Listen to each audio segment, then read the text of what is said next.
ఇప్పుడే ఒక ఆర్టికల్ చదివాను. ఋషికొండ భవనాల మీద చంద్రబాబు నాయుడు గారి ప్రభుత్వం వ్యవహరిస్తున్నటువంటి విధానం మీద బీజేపీ ఎమ్మెల్యే విష్ణుకుమార్ రాజు గారు చాలా సీరియస్ అయ్యాడు. చాలా కోపంగా ఉన్నాడంట. ఋషికొండలో జగన్మోహన్ రెడ్డి గారు నిర్మించినటువంటి భవనాల వినియోగం మీద ఈ కూటమి ప్రభుత్వం తీసుకుంటున్నటువంటి నిర్ణయాలకు బీజేపీ ఎమ్మెల్యే విష్ణుకుమార్ రాజు గారు తీవ్ర వ్యతిరేకత వ్యక్తం చేస్తున్నాడంట. స్థానిక ప్రజాప్రతినిధులతో ఎలాంటి సంప్రదింపులు కూడా లేకుండా మంత్రుల కమిటీ నిర్ణయాలు తీసుకోవడం సరైంది కాదు అని చెప్పేసి ఆయన గట్టిగా మాట్లాడుతున్నాడు. ఆ సందర్భంగా ఆయన మాట్లాడుతూ ఋషికొండ భవనాల వినియోగం మీద స్థానిక ఎమ్మెల్యేలు, ఎమ్మెల్సీలు, ఎంపీల అభిప్రాయాలను తీసుకోకుండా ముందుకు వెళ్ళడం ప్రజాస్వామ్య స్ఫూర్తికి విరుద్ధం. తమ అభిప్రాయం అడగకుండానే మంత్రుల కమిటీ నిర్ణయం తీసుకుంటే ఎలా అని చెప్పేసి ఆయన ప్రశ్నిస్తున్నాడు. ముందుగా ప్రజాభిప్రాయం తీసుకొని అన్ని వర్గాల అభిప్రాయాలను పరిగణలోకి తీసుకున్న తర్వాత తదుపరి చర్యలు చేపట్టాలని చెప్పేసి ఆయన డిమాండ్ చేస్తున్నాడు. మరి ఈ డిమాండ్కి నారా చంద్రబాబు నాయుడు గారు తలొగ్గి ముందుకు వెళ్తాడా అంటే అది అయ్యే పని కాదు. ఋషికొండను కేవలం ఆదాయ వనరుల కోణంలో మాత్రమే చూస్తే భవిష్యత్తులో అనేక సమస్యలు తలెత్తే అవకాశం కూడా ఉంది అని చెప్పేసి ఆయన హెచ్చరిస్తున్నాడు. విశాఖపట్నం అంటే కేవలం సాగర తీరం మాత్రమే కాదు, ఆధ్యాత్మిక కేంద్రంగా కూడా అభివృద్ధి చేయాల్సిన అవసరం కూడా ఉంది.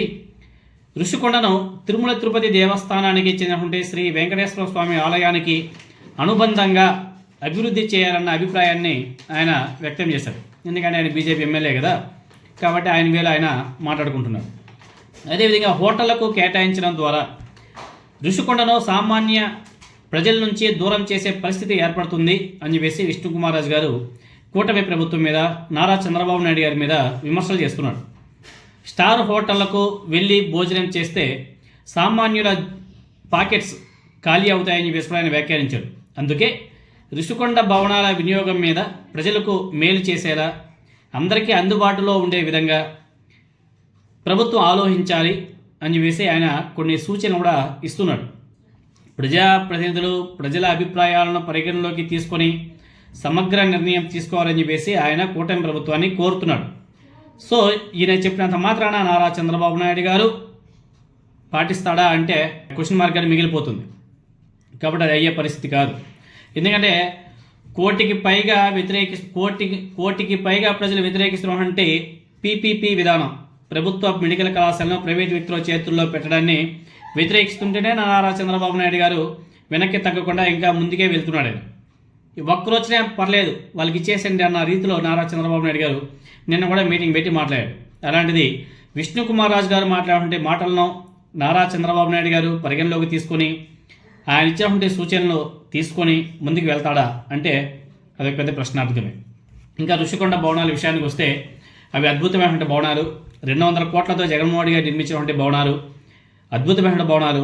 వాటిని ఏ కార్యాలయాలకు ఉపయోగించుకుంటే చాలా బాగుంటుంది. అదేవిధంగా గవర్నర్ కార్యాలయం, అదేవిధంగా రాష్ట్రపతులకు సంబంధించి రాష్ట్రపతులు, ప్రధానమంత్రులు ఉండడానికి కార్యాలయాలు లాంటివి నిర్మించుకుంటే చాలా బాగుంటుంది. ఎందుకంటే ఇప్పటివరకు అలాంటి ఆఫీసులు, అలాంటి రూమ్స్, అలాంటి ఏమీ మన ఆంధ్రప్రదేశ్లో లేవు కాబట్టి వాటికి ఉపయోగించుకుంటే చాలా బాగుంటుంది. ఇప్పుడైతే చెప్తున్నారు కూటమి ప్రభుత్వ నాయకులు, అదేవిధంగా కూటమి ప్రభుత్వం ఇప్పుడు కట్టినటువంటి బిల్డింగ్ల మీద మళ్ళీ బిల్డింగ్ కట్టాలంట. మరి అవేమో ఆనాడు జగన్మోహన్ రెడ్డి గారి భవనాలు, జగన్మోహన్ రెడ్డి గారి ప్యాలెస్లు అని చెప్పేసి మాట్లాడారు. ఇప్పుడేమో ఆ భవనాల మీద ఇంకో భవనం కట్టాలంట. ఏందో మరి నారా చంద్రబాబు నాయుడు గారి ఆలోచన విధానం.